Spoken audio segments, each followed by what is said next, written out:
Welcome ਦੋਸਤੋ, learn better channel 'ਚ ਤੁਹਾਡਾ ਸਵਾਗਤ ਹੈ। ਅੱਜ ਅਸੀਂ ਗੱਲ ਕਰਨ ਜਾ ਰਹੇ ਹਾਂ ਸ਼੍ਰੀ ਗੁਰੂ ਅਰਜਨ ਦੇਵ ਜੀ ਦੀ। ਸਿੱਖਾਂ ਦੇ ਪੰਜਵੇਂ ਗੁਰੂ ਸ਼੍ਰੀ ਗੁਰੂ ਅਰਜਨ ਦੇਵ ਜੀ ਦੀ ਜੀਵਨੀ ਤੇ ਝਾਤ ਮਾਰਾਂਗੇ ਤੇ ਕੁਝ ਨਾ ਕੁਝ ਸਿੱਖਣ ਦੀ ਕੋਸ਼ਿਸ਼ ਕਰਾਂਗੇ ਕਿ ਉਹਨਾਂ ਦੇ ਜੀਵਨ ਦੇ ਵਿੱਚ ਕਿਹੜੀਆਂ-ਕਿਹੜੀਆਂ ਘਟਨਾਵਾਂ ਵਾਪਰੀਆਂ ਸੀ ਤੇ ਉਹਨਾਂ ਨੇ ਇਹਨਾਂ ਘਟਨਾਵਾਂ ਦਾ ਕਿਵੇਂ ਸਾਹਮਣਾ ਕੀਤਾ ਆ। ਇਹ ਜਿਹੜੀ ਵੀਡੀਓ ਆ ਇਹ ਅਸੀਂ ਐਜੂਕੇਸ਼ਨਲ ਤੌਰ ਤੇ ਬਣਾ ਰਹੇ ਹਾਂ ਕਿ ਸਾਨੂੰ ਹਿਸਟਰੀ ਦਾ ਪਤਾ ਚੱਲੇ, ਕਿਹੜੀਆਂ-ਕਿਹੜੀਆਂ ਘਟਨਾਵਾਂ ਵਾਪਰੀਆਂ ਨੇ ਗੁਰੂ ਅਰਜਨ ਦੇਵ ਜੀ ਦੇ ਜੀਵਨ ਦੇ ਵਿੱਚ, ਕਿਹੜੇ-ਕਿਹੜੇ ਉਹਨਾਂ ਦੇ ਯੋਗਦਾਨ ਨੇ ਸਿੱਖ ਧਰਮ ਨੂੰ। ਸੋ ਇਹਨਾਂ ਸਾਰੀਆਂ ਚੀਜ਼ਾਂ ਬਾਰੇ ਦੇਖਾਂਗੇ। ਜੇਕਰ ਤੁਸੀਂ ਮੇਰੇ ਚੈਨਲ ਤੇ ਪਹਿਲੀ ਵਾਰੀ ਆਏ ਹੋ ਤਾਂ ਚੈਨਲ ਨੂੰ ਸਬਸਕ੍ਰਾਈਬ ਕਰ ਲਓ, ਬੈਲ ਆਈਕਨ ਨੂੰ ਪ੍ਰੈਸ ਕਰ ਲਓ ਤਾਂ ਕਿ ਆਉਣ ਵਾਲੀਆਂ ਵੀਡੀਓਜ਼ ਦੇ ਨੋਟੀਫਿਕੇਸ਼ਨ ਵੀ ਤੁਹਾਨੂੰ ਮਿਲਦੇ ਰਹਿਣ। ਗੁਰੂ ਅਰਜਨ ਦੇਵ ਜੀ ਦਾ ਜਨਮ 15 ਅਪ੍ਰੈਲ 1563 ਦੇ ਵਿੱਚ ਹੋਇਆ ਹੈ। ਗੁਰੂ ਰਾਮਦਾਸ ਤੇ ਬੀਬੀ ਭਾਨੀ ਜੀ ਦੇ ਘਰ ਇਹਨਾਂ ਦਾ ਜਨਮ ਹੋਇਆ। ਗੁਰੂ ਰਾਮਦਾਸ ਜੀ ਦਾ ਪਹਿਲਾ ਨਾਮ ਭਾਈ ਜੇਠਾ ਜੀ ਸੀ। ਬੀਬੀ ਭਾਨੀ ਜੀ ਸੁਪੁੱਤਰੀ ਸਨ ਸ਼੍ਰੀ ਗੁਰੂ ਅਮਰਦਾਸ ਜੀ ਦੇ। ਸੋ ਸ਼੍ਰੀ ਗੁਰੂ ਅਰਜਨ ਦੇਵ ਜੀ ਦੇ ਨਾਨਾ ਸਨ ਸ਼੍ਰੀ ਗੁਰੂ ਅਮਰਦਾਸ ਜੀ। ਤੀਜੀ ਪਾਤਸ਼ਾਹੀ ਪੰਜਵੀਂ ਪਾਤਸ਼ਾਹੀ ਜੀ ਦੇ ਨਾਨਾ ਜੀ ਸਨ। ਬਚਪਨ ਤੋਂ ਹੀ ਗੁਰੂ ਅਰਜਨ ਦੇਵ ਜੀ ਆਪਣੇ ਨਾਨਾ ਜੀ ਕੋਲ ਗੁਰੂ ਅਮਰਦਾਸ ਜੀ ਕੋਲ ਹੀ ਖੇਡਦੇ ਰਹੇ। ਉਹਨਾਂ ਦੀ ਸੰਗਤ ਦੇ ਵਿੱਚ ਹੀ ਇਹ ਵੱਡੇ ਹੋਏ ਨੇ। ਸੋ ਉਹਨਾਂ ਦੇ ਨਾਲ ਹੀ ਬਾਣੀ ਵੀ ਪੜ੍ਹਦੇ ਤੇ ਬਾਣੀ ਦਾ ਗਿਆਨ ਵੀ ਜਿਹੜਾ ਆ ਗੁਰੂ ਅਰਜਨ ਦੇਵ ਜੀ ਨੂੰ ਆਪਣੇ ਨਾਨਾ ਜੀ ਤੋਂ ਹੀ ਹੋਇਆ ਸੀ। ਗੁਰੂ ਅਮਰਦਾਸ ਜੀ ਵੀ ਕਹਿੰਦੇ ਸਨ, ਦੋਹਿਤਾ ਬਾਣੀ ਕਾ ਬੋਹਿਥਾ। ਸੋ ਗੁਰੂ ਅਰਜਨ ਦੇਵ ਜੀ ਗੁਰੂ ਅਮਰਦਾਸ ਜੀ ਦੇ ਦੋਹਤਾ ਸਨ। ਸੋ ਇਹ ਵਾਕ ਤੋਂ ਵੀ ਸਾਨੂੰ ਪਤਾ ਲੱਗਦਾ ਹੈ ਕਿ ਗੁਰੂ ਅਰਜਨ ਦੇਵ ਜੀ ਨੇ ਜਿਹੜੀ ਬਾਣੀ ਦੀ ਸਿੱਖਿਆ ਆ ਗੁਰੂ ਅਮਰਦਾਸ ਜੀ ਪਾਸੋਂ ਕਾਫੀ ਲਈ ਆ। ਉਂਝ ਸ਼੍ਰੀ ਗੁਰੂ ਅਮਰਦਾਸ ਜੀ ਦੇ ਬੀਬੀ ਭਾਨੀ ਤੋਂ ਇਲਾਵਾ ਦੋ ਬੇਟੇ ਵੀ ਸਨ, ਮੋਹਨ ਤੇ ਮੋਹਰੀ, ਬਟ ਉਹਨਾਂ ਬਾਰੇ ਅਸੀਂ ਇਤਿਹਾਸ ਦੇ ਵਿੱਚ ਜ਼ਿਆਦਾ ਨਹੀਂ ਜਾਣਦੇ। ਗੁਰੂ ਅਮਰਦਾਸ ਜੀ ਨੂੰ ਵੀ ਗੁਰੂ ਅਰਜਨ ਦੇਵ ਜੀ ਦੇ ਨਾਲ ਹੀ ਜਿਹੜਾ ਸਮਾਂ ਬਤੀਤ ਕਰਨਾ ਹੈ ਉਹ ਜ਼ਿਆਦਾ ਪਸੰਦ ਸੀ। ਉਹਨਾਂ ਦੇ ਨਾਲ ਹੀ ਉਹ ਖੇਡਦੇ ਰਹਿੰਦੇ ਤੇ ਆਪਣੀ ਬਾਣੀ ਦਾ ਉਚਾਰਨ ਕਰਦੇ ਰਹਿੰਦੇ। ਬਹੁਤ ਸਾਰੇ ਇਤਿਹਾਸਕਾਰ ਇਹ ਵੀ ਲਿਖਦੇ ਨੇ ਕਿ ਜਦੋਂ ਵੀ ਗੁਰੂ ਅਮਰਦਾਸ ਜੀ ਆਪਣੇ ਵਿਸ਼ਰਾਮ ਘਰ ਦੇ ਵਿੱਚ ਵਿਸ਼ਰਾਮ ਕਰ ਰਹੇ ਹੁੰਦੇ ਸਨ ਤਾਂ ਕਿਸੇ ਨੂੰ ਵੀ ਆਗਿਆ ਨਹੀਂ ਸੀ ਉਹਨਾਂ ਦੇ ਕਮਰੇ ਦੇ ਵਿੱਚ ਜਾਣ ਦੀ, ਬਟ ਕੇਵਲ ਗੁਰੂ ਅਰਜਨ ਦੇਵ ਹੀ ਸਨ ਜਿਹੜੇ ਕਿ ਉਹਨਾਂ ਦੇ ਵਿਸ਼ਰਾਮ ਘਰ ਦੇ ਵਿੱਚ ਚਲੇ ਜਾਂਦੇ ਸਨ। ਇਸ ਤੋਂ ਇਲਾਵਾ ਗੁਰੂ ਅਮਰਦਾਸ ਜੀ ਜਦੋਂ ਭੋਜਨ ਛਕਦੇ ਸਨ ਤਾਂ ਵੀ ਗੁਰੂ ਅਰਜਨ ਦੇਵ ਜੀ ਉਹਨਾਂ ਦੇ ਨਾਲ ਜਾ ਕੇ ਬੈਠਦੇ ਸਨ ਤੇ ਉਹਨਾਂ ਦੀ ਥਾਲੀ ਦੇ ਨਾਲ ਵੀ ਖੇਡਦੇ ਸਨ ਤੇ ਉਹਨਾਂ ਦੇ ਨਾਲ ਭੋਜਨ ਵੀ ਛਕਦੇ ਸਨ। ਗੁਰੂ ਅਰਜਨ ਦੇਵ ਜੀ ਦੇ ਦੋ ਵੱਡੇ ਭਰਾ ਵੀ ਸਨ। ਪਹਿਲੇ ਸਨ ਪ੍ਰਿਥੀ ਚੰਦ ਤੇ ਉਹਨਾਂ ਤੋਂ ਛੋਟੇ ਸਨ ਮਹਾਦੇਵ। ਜੇਕਰ ਅਸੀਂ ਤਿੰਨਾਂ ਭਰਾਵਾਂ ਦੇ ਸੁਭਾਅ ਦੀ ਗੱਲ ਕਰੀਏ ਤਾਂ ਸਭ ਤੋਂ ਪਹਿਲੇ ਸਨ ਪ੍ਰਿਥੀ ਚੰਦ। ਪ੍ਰਿਥੀ ਚੰਦ ਦਾ ਜਿਹੜਾ ਸੁਭਾਅ ਆ ਥੋੜਾ ਲਾਲਚੀ ਸੀ। ਉਹਨਾਂ ਨੂੰ ਲੱਗਦਾ ਸੀ ਕਿ ਮੈਂ ਹੀ ਜਿਹੜਾ ਆ ਗੁਰਗੱਦੀ ਦਾ ਅਗਲਾ ਵਾਰਿਸ ਆ। ਜਿਹੜੇ ਖਜ਼ਾਨੇ ਦੇ ਵਿੱਚ ਪੈਸੇ ਆਉਂਦੇ ਨੇ, ਮਾਇਆ ਆਉਂਦੀ ਆ, ਉਹਦਾ ਜਿਹੜਾ ਆ ਮੈਂ ਹੀ ਕਰਤਾ ਧਰਤਾ ਆ। ਉਹਨਾਂ ਨੂੰ ਥੋੜਾ ਜਿਹਾ ਇਸ ਚੀਜ਼ ਦਾ ਲਾਲਚ ਸੀ ਕਿ ਉਹ ਵੱਡੇ ਨੇ, ਗੁਰੂ ਰਾਮਦਾਸ ਜੀ ਦੇ ਵੱਡੇ ਸੁਪੁੱਤਰ ਨੇ, ਇਸੇ ਕਰਕੇ ਗੁਰਗੱਦੀ ਵੀ ਜਿਹੜੀ ਆ ਉਹੀ ਵਾਰਿਸ ਬਣਦੇ ਨੇ। ਉਹਨਾਂ ਤੋਂ ਬਾਅਦ ਛੋਟੇ ਸੀ ਮਹਾਦੇਵ। ਮਹਾਦੇਵ ਦਾ ਜਿਹੜਾ ਸੁਭਾਅ ਆ ਉਹ ਬਹੁਤ ਹੀ ਸਾਧੂ ਕਿਸਮ ਦਾ ਸੀ। ਮਹਾਦੇਵ ਕੋਈ ਵੀ ਦੀਨ ਦੁਨੀਆ ਦੀ ਚੀਜ਼ ਦੇ ਵਿੱਚ ਵਿਚਰਦੇ ਨਹੀਂ ਸੀ। ਉਹ ਸਿਰਫ ਬਾਣੀ ਦੇ ਵਿੱਚ ਹੀ, ਬਾਣੀ ਪੜ੍ਹਨ ਦੇ ਵਿੱਚ ਹੀ ਲੀਨ ਰਹਿੰਦੇ ਸੀ। ਸੋ ਇਹਨਾਂ ਦਾ ਜਿਹੜਾ ਸੁਭਾਅ ਆ ਪ੍ਰਿਥੀ ਚੰਦ ਦਾ ਤੇ ਮਹਾਦੇਵ ਦਾ ਆਪਸ ਦੇ ਵਿੱਚ ਜਿਹੜਾ ਆ ਜ਼ਮੀਨ ਅਸਮਾਨ ਦਾ ਫਰਕ ਸੀ। ਇੱਕ ਜਿਹੜੇ ਨੇ ਉਹ ਸਾਧੂ ਸੁਭਾਅ ਦੇ ਨੇ, ਦੂਜੇ ਜਿਹੜੇ ਪ੍ਰਿਥੀ ਚੰਦ ਨੇ ਉਹਨਾਂ ਨੂੰ ਸਮਾਜਿਕ ਜਿਹੜਾ ਆ ਉਹ ਤਾਣਾ ਬਾਣਾ ਖਿੱਚ ਰਿਹਾ ਸੀ ਕਿ ਪੈਸੇ ਦਾ ਲਾਲਚ ਆ, ਗੁਰਗੱਦੀ ਦਾ ਲਾਲਚ ਆ। ਇਹਨਾਂ ਤੋਂ ਬਾਅਦ ਸੀ ਗੁਰੂ ਅਰਜਨ ਦੇਵ ਜੀ, ਜਿਨ੍ਹਾਂ ਦਾ ਸੁਭਾਅ ਜਿਹੜਾ ਸੀ, ਜਿਨ੍ਹਾਂ ਦੇ ਵਿੱਚ ਭਗਤੀ ਵੀ ਸੀ ਤੇ ਨਾਲ ਹੀ ਦੀਨ ਦੁਨੀਆ ਦੇ ਵਿੱਚ ਵੀ ਵਿਚਰਦੇ ਸੀ। ਉਹ ਆਪਣੀ ਭਗਤੀ ਵੀ ਕਰਦੇ ਸੀ, ਬਾਣੀ ਦੇ ਵਿੱਚ ਵੀ ਜਿਹੜੇ ਸੀ ਉਹ ਨਿਪੁੰਨ ਸੀ ਤੇ ਦੀਨ ਦੁਨੀਆ ਦੇ ਵਿੱਚ ਵੀ ਵਿਚਰਦੇ ਸੀ। ਜਿੱਥੇ ਵੀ ਉਹਨਾਂ ਨੂੰ ਕਿਹਾ ਜਾਂਦਾ ਸੀ ਕਿ ਲੋਕਾਂ ਦੇ ਵਿੱਚ ਵਿਚਰੋ, ਉਹ ਵਿਚਰਦੇ ਸੀ। ਇੱਕ ਵਾਰ ਦੀ ਗੱਲ ਆ ਕਿ ਗੁਰੂ ਰਾਮਦਾਸ ਜੀ ਦੇ ਚਾਚਾ ਜੀ ਦੇ ਪੁੱਤਰ ਸੀ ਜਿਹੜੇ ਸਰਹਾਰੀ ਮੱਲ, ਉਹ ਗੁਰੂ ਰਾਮਦਾਸ ਜੀ ਕੋਲ ਆਏ ਸੀ ਆਪਣੇ ਪੁੱਤਰ ਦੇ ਵਿਆਹ ਦਾ ਸੱਦਾ ਲੈ ਕੇ ਕਿ ਲਾਹੌਰ ਦੇ ਵਿੱਚ ਵਿਆਹ ਆ ਤੇ ਉਹ ਸੱਦਾ ਲੈ ਕੇ ਆਏ ਸੀ। ਪਰ ਗੁਰੂ ਰਾਮਦਾਸ ਜੀ ਉਸ ਸਮੇਂ ਦੇ ਵਿੱਚ ਸੰਤੋਖਸਰ ਤੇ ਅੰਮ੍ਰਿਤਸਰ ਸਰੋਵਰ ਦੀ ਖੁਦਾਈ ਕਰਾ ਰਿਹਾ ਸੀ। ਇਸ ਕਰਕੇ ਉਹਨਾਂ ਨੂੰ ਲੱਗਾ ਕਿ ਉਹ ਆਪਣੇ ਸੁਪੁੱਤਰ ਨੂੰ ਭੇਜ ਦਿੰਦੇ ਆ ਵਿਆਹ ਦੇ ਵਿੱਚ।